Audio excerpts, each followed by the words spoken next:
Yo, it's your boy Chris, man. I'm back with another video. If you didn't watch my last video, like, comment, subscribe, push notifications, fuck with your boy. Now, on some real shit, first and foremost, I want to thank everybody that subscribed to my channel. For real, man, I really appreciate it, man. Hard work pays off. And if you didn't watch my last video, I uploaded a Meek Mill freestyle. It's called Meek Mill 1128 Freestyle. Go watch it, subscribe. More content coming. Alright. This for the real hip-hop heads right here. The real hip-hop heads. Y'all Tupac fans? Y'all Tupac fans?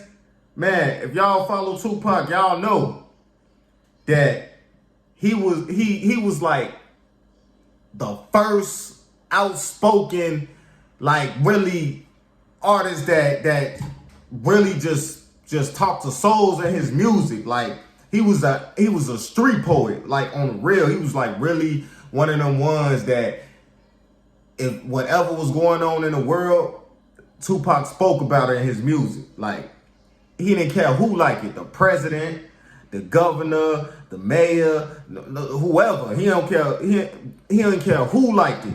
He was gonna speak his mind, and that's why, I really respect Tupac, man, and he gonna always be the GOAT in my eyes.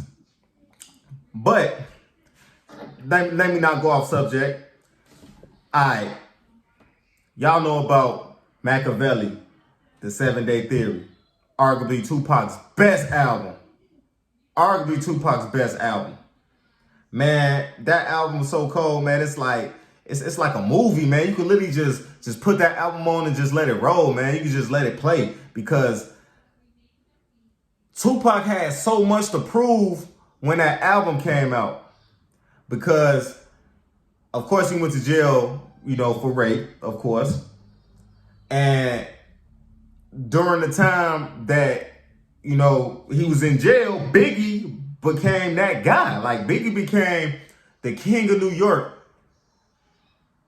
And he really took on that. He really took on that crap. Like Biggie knew, like, man, Pac locked up. I got the #1 album. I'm burning up the charts right now. Bad Boy Records burning up the charts right now. You got Biggie, then you got Craig Mack, then you got Faith Evans. Like, Bad Boy was on another level. At the time when Pac went to jail for rape, he wasn't with Death Row yet. He was still with Interscope Records. So, Interscope Records didn't want nothing else to do with Pac, which was stupid because Pac became an icon. And when Me Against the World came out, Pac was incarcerated. That's why he became the first rapper to have a #1 album while incarcerated. So my man's was burning up the charts, was selling records, you know what I'm saying? And the whole time he locked up, Biggie out there doing his thing. The best top artist in the game, just running New York, And that beef really stemmed from Jimmy Henchman and Haitian Jack. You know what I'm saying? Like Biggie was just in the middle. And Pac, you ask anybody that know Tupac personally, from the Outlaws to his bodyguard, Frank Alexander, to anybody that was close to him, Tupac was the most loyal nigga. But when you cross him, it's over with. Come on, man. Tupac was a Gemini. Gemini's bipolar. For real. But like I said, Machiavelli, the 7-Day Theory. If you listen to this album, Tupac was on another level. He was so hungry. He had something to prove. Like, if you listen to All Eyes on Me, Pac was like, he was talking his shit.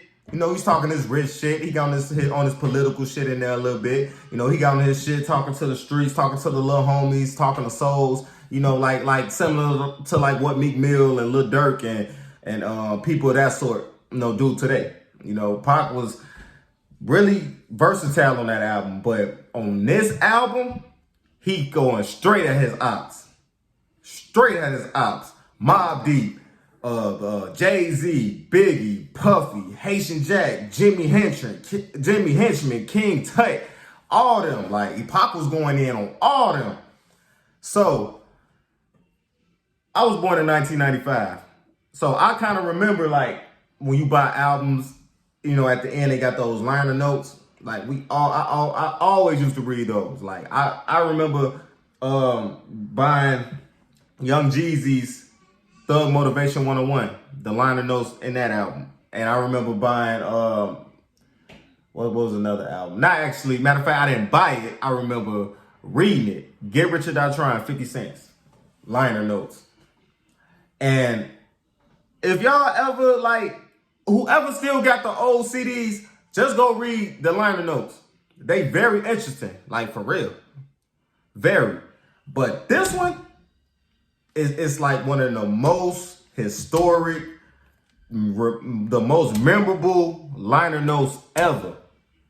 And if you a Tupac fan and you didn't know about this, stay tuned, man.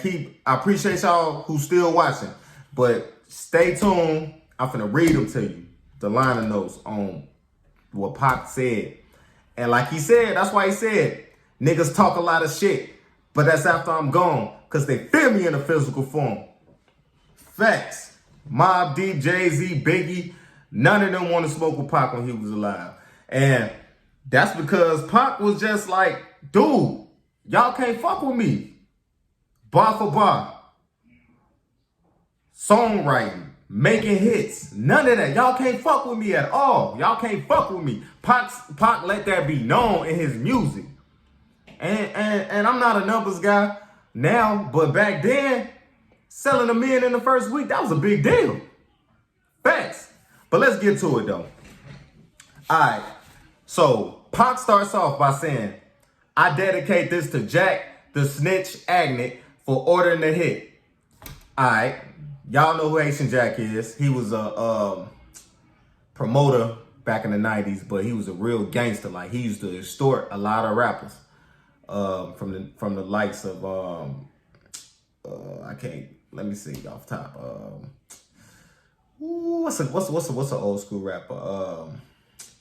I can't think off top, man, but just do y'all research on Haitian Jack. Like, he was a real G. Like, bro, folks was extorting a lot of rappers, man, and he used to hang out with Madonna and everything. Like Haitian Jack was respected in the industry, man, but him and Pac fell out, of course. I'll talk about that in another video, but you know, him and Pac fell out because of the rape shit. You know, just do your research on that. But like I said, he starts off by saying, I dedicate this to Jack the Snitch Agnet for ordering the hit. To Tut for shooting me. If y'all know who Tut is, King Tut is one of the ones that was allegedly involved in the robbery. When he got robbed at Quiet Studios. He was supposed to have been the one that shot him 5 times. To Puffy, Big Stretch. If y'all know who Stretch is one of Pac's close friends that allegedly has something to do with the Quiet Studios shooting, but we don't know that for sure. But if you listen to All Eyes on Me album, he actually got a song talking about dissing Stretch called Holla at Me. That whole song was about Stretch. Lil Sean. If y'all know who Lil Sean is the dude that Pac was supposed to do the verse with before the Quiet Studios shooting. And you know, Lil Sean actually, 70, could y'all imagine Tupac, as great as he is, $7,500 for a verse? That's all Lil Sean was paying Pac, was $7,500. That's why he actually went to Quiet Studios. Jimmy Henchman allegedly called him and said, hey Pac, I got the $7,500 you was talking about. I'm gonna pay you out of my pocket. Boom. So Pac, you ain't turned down $7,500. Hey, man, go knock out that verse real quick. $7,500 in hand. Boom. And whoever else remained silent while quietly conspiring my downfall, I thank you. I thank Faith for the greatest weapon ever, her low self-esteem, and beat up pussy. Come on, man. Faith, we know Pac stretched you out. We know Tupac stretched you out. Why you steady lying about it? Just come out and say, yeah, me and Pac did what we did. Biggie was cheating on me. I was, and like as you could see, he said her low self-esteem and beat up pussy. She was a thot. That's what I'm getting from that. She must have been a thot. Pillow talking and shit, talking because she knew Biggie was cheating on her, and she knew what the fuck was going on with the East Coast and West Coast beef. Why the fuck you going trying to do songs with Tupac and messing with Death Row? But y'all know that story anyway. We all know Pac smashed her. Thanks to Wendy Williams for being a fat bitch. Pac never liked Wendy Williams. You can listen to the song called Why You Turn On Me. He dissing her in that song. Nobody likes, I don't think nobody in the hip hop community likes Wendy Williams at all. Like, nobody likes her. You know, thanks to Mobb Deep for opening your mouth and let me squash your no record selling asses to dust. Come on, man. Y'all know Pac didn't like Mobb Deep. And that story stems deep. Like, but I don't even think it got nothing to do with necessarily Biggie or nothing like that. But it has something to do with a comment that they made about something like, I forget, Thug Life or something like that. I don't know for sure, but Pac didn't like that, so he got on their ass. I think the first time he dissed him was on Hit 'Em Up. You know, he said, you young, like Mobb Deep, you better shut the fuck up or you get smacked the fuck up, young ass niggas. Like, yeah, he was getting in Mobb Deep ass too. And oh shit, y'all already know, to Dr. Dre for being a closet homo. Hey, if y'all look on the screen, y'all can see that was supposed to have been a picture that was supposed to have been on the album, but they took it out. Viewer discretion is advised, all right? Please don't report me. It's a part of history, man. But as y'all can see, Dr. Dre getting hit from the back by a drag queen, and then you got Biggie and Puffy on there looking, yeah, it's crazy, bro. It's just hilarious. Wow, that picture is hilarious. But y'all know Pac and Dre fell out just from Dr. Dre leaving Death Row. You know, that really, like a lot of people close to Tupac said Pac was really upset from Dr. Dre leaving Death Row. You know?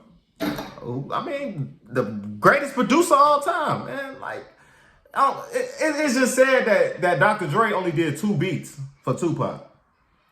Man, come on now. Look at All Eyes on Me. Dr. Dre did 2 beats. He getting beats from DJ Quick, from Johnny J, from Daz Dillinger, people like that. You know, Dr. Dre didn't really have too much to do with All Eyes on Me like he should have. You know what I'm saying? And let me finish. To Nas for not taking my advice and minding his business. Y'all already know he was on Nas' ass. You know, he dissed him on Against All Odds.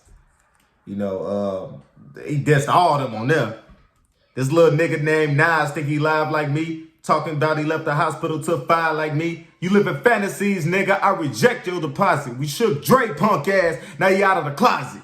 One of my favorite songs by Pop. Against All Odds. Y'all know that. Y'all know how that go. To De La Soul for being mad at me. For living well while they live like fat, washed up bums. Hey, look up the song Watch Your Mouth by Tupac. He dissed De La Soul on there. That song originally supposed to be on the Machiavelli 7-Day Theory, but they took it off. To Donnie Simpson and all the comedians who laughed when I bled. To Jay-Z, King Son, Dookie Lope, whatever, Lil Kim, or fat ass, weave wearing Biggie, short stubby dick, Slick and Kim for being nobodies. Hey, Pac stay going in on Lil Kim. My favorite line. Lil Kim, don't fuck around with real G's. Quit to snatch your ugly ass off the streets. That's my shit. But he stayed just a Lil Kim. She was ugly to him. And man, hey, it's funny though. He even said she was ugly when she was natural. Imagine if he seen her now. She looks so bogus now. I don't even want to get into that, but damn, for real. Yep, and now it's time to see who watching too many movies and who's ready to get their cash on for real. Wartime. If y'all watch the documentary, Who Shot Tupac and Biggie or whatever, it was a recording that Biggie said something about Tupac, saying that he does movies. He's starting to act like his characters in the movies and not being himself, trying to act gangster, like, you know, talking like he was the first 6ix9ine or something. You know what I'm saying? But Pac was like, nigga, let's see who watching too many movies now. Worldwide, nationwide, citywide, real niggas do real things in a Machiavelli. Man, let me tell you something, man. I think Pac knew he was going to, like, a lot of people say this, Pac knew he was going to die. And, like, Pac was so outspoken, he had to, all them that was saying stuff about them, man, like, that was saying stuff about him, he had to diss him, bro. Like, in this album, just listen to it, he dissing all his ops in this album. De La Soul, Jay-Z, Nas, Mobb Deep, Biggie, Puffy, Jimmy Henchman, Haitian Jack, King Tut, all them, bro. Like, he didn't give a fuck. He wasn't scared to die, nigga. He wasn't scared of death. Nigga, he gonna talk his shit. You know what I'm saying? But, man, I'm telling you, this album is one of the best, arguably my top 5 albums of all time. And I love this album, man. And this album is deep. And I just realized, like, just think about it, man. Like, Pac getting shot. His best friend setting him up. Haitian Jack was supposed to be his friend, framing him. Or, you know what I'm saying, getting sent to jail, and getting out, and just on a tear. Like, I'm getting all y'all ass, nigga. I'm in the studio fucking 7 days a week. Ain't 8 days, but motherfucker, I'm going 7 days. In the studio 7 days a week, going crazy. You know, but Pac, you know, last album, and it's funny, man, like, Pac really gave us a masterpiece with this album, man. And I really, like, you know what I'm saying? I really want y'all to go listen to it, man. Just young. I ain't talking about the old heads, man. I'm talking about the 2000 babies. Like, if y'all into hip hop, man, just go listen to Machiavelli, The 7 Day Theory, man. For real, one of the best albums ever. Like, I'm telling you, y'all gonna have that album on repeat. Y'all gonna have that album on repeat after. I'm telling you, it's gonna be on repeat after y'all listen to it. But yeah. But those are the liner notes, man, to this album, man. Like, Pac, as y'all can see, Pac dissed everybody. He dissed all his ops. And like I said, man, thank y'all for watching my last video. Give me 200,000 views. Thanks to everybody who subscribed to my channel. I promise y'all, man, I'm gonna give y'all the best content. Follow me on Instagram, follow me on TikTok, Snapchat, all that. Fuck with your boy. I'm out. Gang!